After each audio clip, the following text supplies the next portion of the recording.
Two must-have road points against the Anaheim Ducks. That is what the Winnipeg Jets were looking for against a beleaguered but still annoying to play Anaheim Ducks team.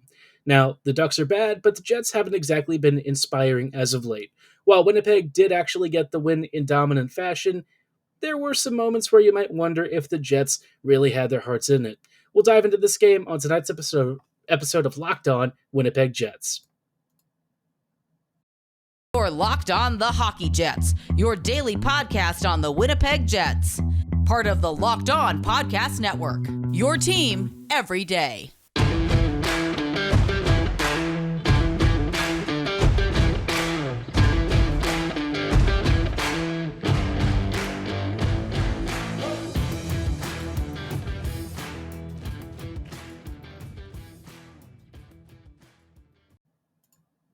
Hello, friends, and welcome to tonight's episode of Locked On Winnipeg Jets, part of the Locked On Podcast Network, your team every day. I'm your host, Harrison Lee, an avid Winnipeg Jets fan and an online blogger. You can follow me on Twitter at HLivingLoco and at LO_Winnipeg Jets. As always, thanks for making Locked On Jets your first listen of the day every day. If you like what you're hearing, be sure to like, follow, and subscribe on your favorite podcasting platform of choice. And as always, you can also follow and subscribe on YouTube. It is free to do so, but we just really love and appreciate your support. Now, like I said at the top of the episode, we're going to focus on Anaheim versus Winnipeg.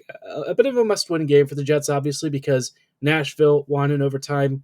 The Flames have had a win or two recently, and so a lot of the teams chasing the Jets have somehow, against their better nature, I suppose, actually managed to prevail in some of their matchups. There have also been games where they've gotten slaughtered, so, am I particularly worried about the Preds or Flames catching the Jets? At present, no. Eventually, that might change down the road if Nashville wins a game or two on the ones it has in hand, but otherwise, it is what it is. I think Winnipeg is probably still pretty decently off in terms of like a playoff seeding position, but let's be real, it's still not ideal. So this game was, for the Jets, kind of a must-win, not because it would help them advance in the standings, but it just keeps them afloat, keeps them ahead, and that's pretty much all that they could ask for. And you know what? The Jets did get the victory. And you look at the shot totals, you'd see the score line, you'd think to yourself, well, probably a dominant enough effort, right? And the answer is yes. I mean, the Jets certainly took the Ducks to task and really just from puck drop to the end of the game, for the most part, kind of dummied Anaheim. There were only a couple of stretches where the Jets maybe stopped playing for a bit, and the Ducks started to look a little more dangerous, but otherwise, yeah, Anaheim was, in a word, putrid. I don't even know how Ducks fans do this. Anaheim just didn't seem to know what was going on. Their players were never on the same page. There were just empty passes that got created into turnovers. There were just a lot of defensive errors, no real blue line stands for their defense. It's just a really depressing situation for Anaheim, but that's why they're taking for Bedard. I mean, they're not looking for victories, right? It's more in the longer-term future of the team. So for the Jets, this should have been an easy opponent to take advantage of. Unfortunately for the Jets, goal scoring has been on a bit of a low streak, I would say, at this point. Winnipeg's finishing has really nosedived. We knew it would potentially be an issue later this year, but I guess I just didn't really expect it to happen this late into the season and last for as long as it has. I thought maybe, with the trade deadline acquisitions, things wouldn't be nearly as dire, but that answer is no. It's bad. It's ugly. And compounding that, you have a power play that literally can't score. So an 0 for 21 power play, a stagnant shooting percentage, and a top six that frankly hasn't scored much of anything over the last 10 to 12 games. It's just setting yourself up for disappointment, isn't it? A must-win game on the road. Thankfully, I mean, the Jets got the job done. They dominated the Ducks, as you'd expect, but it kind of felt domination through, the Ducks being as poor as they were. And it wasn't like the Jets were marvelous either. Sometimes Winnipeg would just blindly fire passes out of the offensive zone. There would be really stupid turnovers, lazy plays on the puck. I mean, just the kind of stuff that drives you nuts. It's like detail-oriented plays that the Jets really should be better about. In particular, I mean, the top six outside of like Nikolai Ehlers for me was kind of dreadful. I mean, Dubois I thought looked pretty good. Ehlers looked pretty good, but otherwise, Yeah, it was not good. Kyle Connor, I guess, he's happy to get the monkey off his back. He finally scored a goal after going goalless in like 12 games, something like that, which is highly unusual for him. But, if you've seen how he plays and what he's been up to recently, you'd understand why the shooting percentage has kind of plummeted. But otherwise, I mean, this was just sort of an all right enough game. I mean, the Jets, you really can't say a lot about this one because Anaheim is such a poor team, right? This is not a squad that's really contending. They're just trying to get through the end of the season, maybe learn a few lessons for some of the young players, and hopefully avoid any major injuries that'll prevent some of the guys from coming back next year. So, yeah, I mean, it's a big 3-2 victory, but it just felt, I don't know, a little bit stagnant, I guess. I was like having trouble focusing because I was just getting bored. This was a game in which the Jets certainly pumped a lot of shots on net, but by and large, they didn't have as much from really dangerous areas as I would like. Not until Anaheim started just letting them walk into the slot and stuff. But even then, the Ducks would block shots. They would generally palm away rebounds. I would say Dostal and net probably looked a little bit shaky, but otherwise, I mean, it's just not the most exciting game. And you don't always have to have an exciting game, right? If you're taking care of business against a bad team, it's probably going to be not as exciting as you'd like. But I mean, I kind of hoped we'd see at least a few more goals. Instead, Winnipeg really struggled for offense, particularly in the finishing department. I mean, Scheifele was kind of a non-factor. Wheeler was struggling to keep up. Um, I mean, a lot of the contributions kind of came from the bottom six. The third and fourth lines, I thought, created good chances. Lowry ended up having the game winner on a deflection in front of goal. So, yeah, I mean, I like depth scoring. I like that we're getting it, at really crucial times recently. But for the Jets' top six, man, what is going on with these guys? It's tough to watch. And more specifically, I kind of want to focus on a couple of players who I just need to see more from, or I'm concerned that this is the most that we can get out of them. And that might mean that at the end of this year, it's time to bid farewell. Now, before we dive into the nitty gritty of all of that, I do want to shout out our friends and partners at Indeed. No matter how the last game went, anytime you take the field, you've got a shot at greatness. And you want to give your team the best shot at winning, and so you need to recruit more MVPs for your team. That's why you need Indeed. If you're hiring, you need Indeed because Indeed is the hiring partner where you can attract, interview, and hire all in one place. They partner with you on every step of the hiring process, helping you find great talent through time-saving tools like Indeed's Instant Match, assessments, and virtual interviews. With Instant Match, as soon as you sponsor a post, you get a short list of quality candidates with resumes on Indeed that match your job description, and you can invite them to apply right away. And if you don't get any good quality applicants that you can use, they won't charge you a dime. It's a great service. I've used Indeed myself as an employee looking to be hired. It was very easy, very convenient. And for those of you who are actually looking to hire, this is such a great opportunity to dive in. Starting right now, you can get a $75 sponsored job credit to upgrade your job post at indeed.com/lockedon. This offer is valid through March 31st. Again, all you have to do is go to indeed.com/lockedon to claim your $75 credit before March 31st. Indeed.com/lockedon. Terms and conditions apply. Need to hire? You need Indeed. Hello, friends, and welcome back to this episode of Locked On Winnipeg Jets, part of the Locked On Podcast Network, your team every day. Thanks for rejoining us on tonight's episode of Locked On Jets. We are just really quickly talking about Winnipeg's performance against the Anaheim Ducks. We said the game was, a comfortable win for the most part. Winnipeg didn't really have to do that much. Just sort of let the Ducks kind of be bad. I mean, that's sort of the sum total of it, which I know that sounds really terrible if I'm being honest, but that is kind of the state of where Anaheim just is. So for the Jets, taking care of business, always good to see.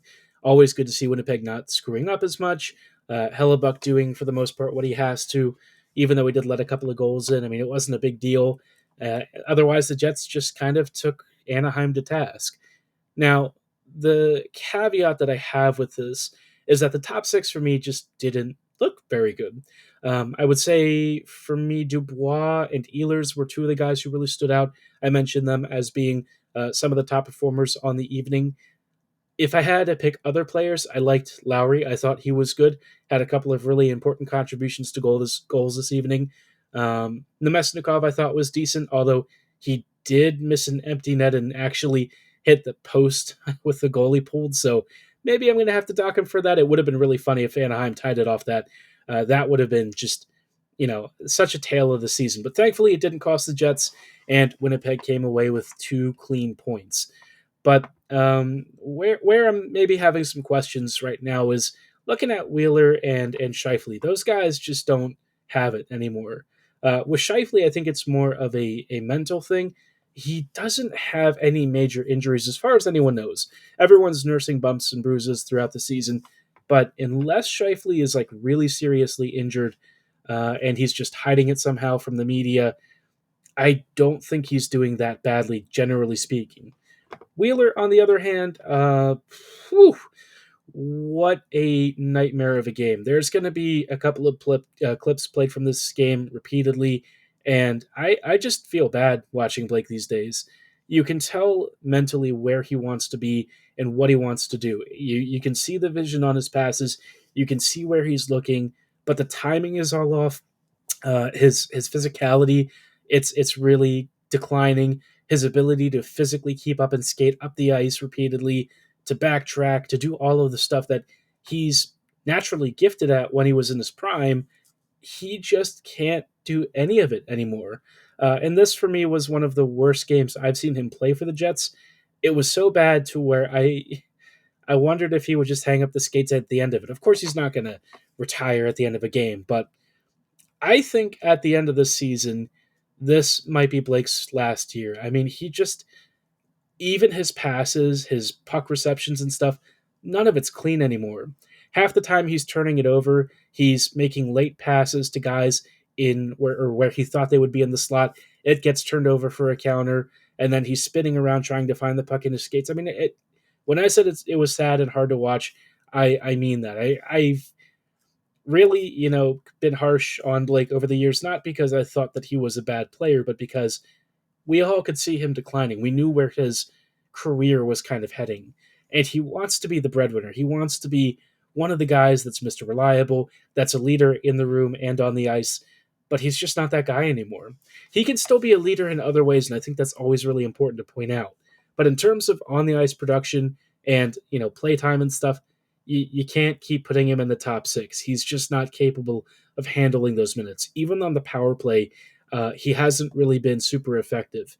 And again, having seen Blake at some of the best years he's had for the Jets a couple of seasons ago, it hurts to see him like this, because that version of him that we were so used to, that we all loved and were so sure would last for a while, it's just not there anymore. That prototypical power forward with a mean shot, it's just gone.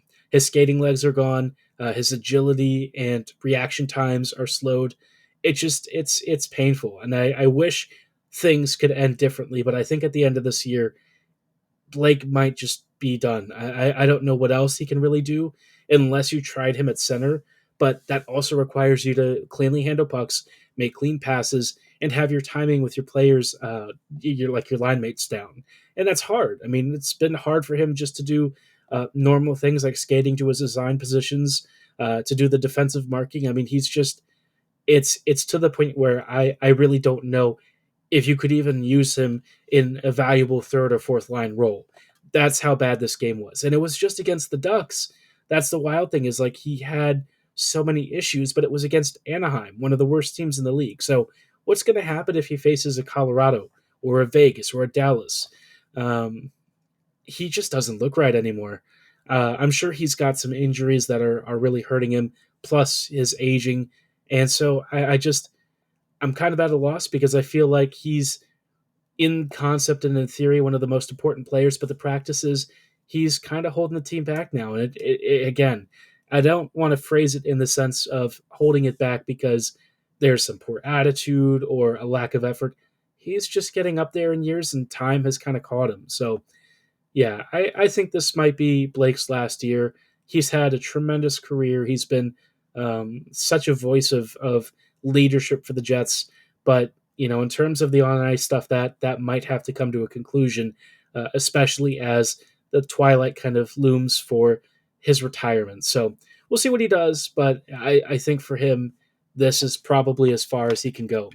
It'd be nice if he could go out a true winner and end up with a ring before he retires. Now, of course, Winnipeg is certainly continuing a couple of really difficult road trip games. Not all of them are going to be super difficult, but there's a couple of tough ones that I think Winnipeg is really going to want to try and finish out here.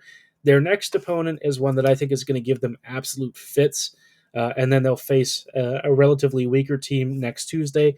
But before we go into which of these teams should give Winnipeg some pause, I do want to shout out our friends and partners at FanDuel. The March Madness tournament is heating up, and there's no better place to get in on the action than FanDuel, America's #1 sportsbook. Right now, FanDuel is giving new customers a no-sweat first bet of up to $1,000. That's up to $1,000 in bonus bets if your first bet does not win. All you have to do is visit FanDuel.com/lockedon and sign up today to claim your no-sweat first bet. You can wager on everything from the money line to point scorers to who's going to be cutting down the net, all on an app that's safe, secure, and super easy to use. Don't miss your shot at a no-sweat first bet of up to $1,000 when you join FanDuel today. Just go to FanDuel.com/lockedon to sign up and get started. Make every moment more with FanDuel.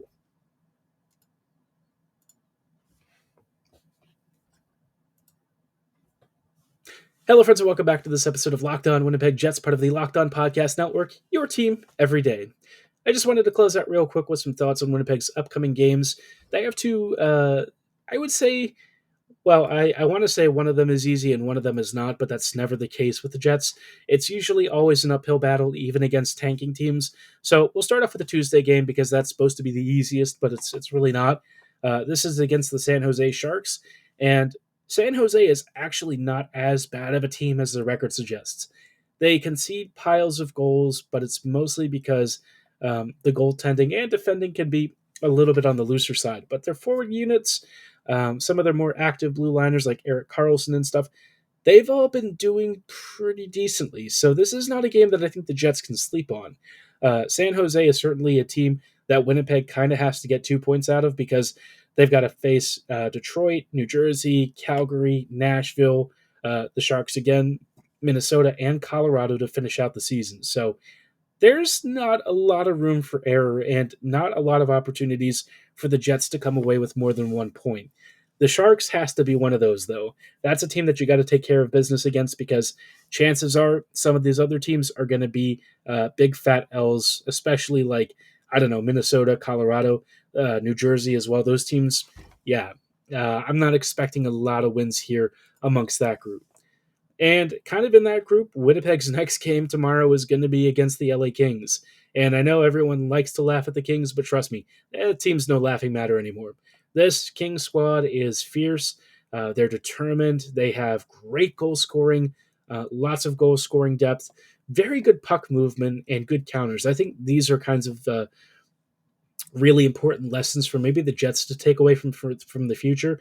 If you are talent deficient in certain areas, look for inefficiencies and create your own advantages, right?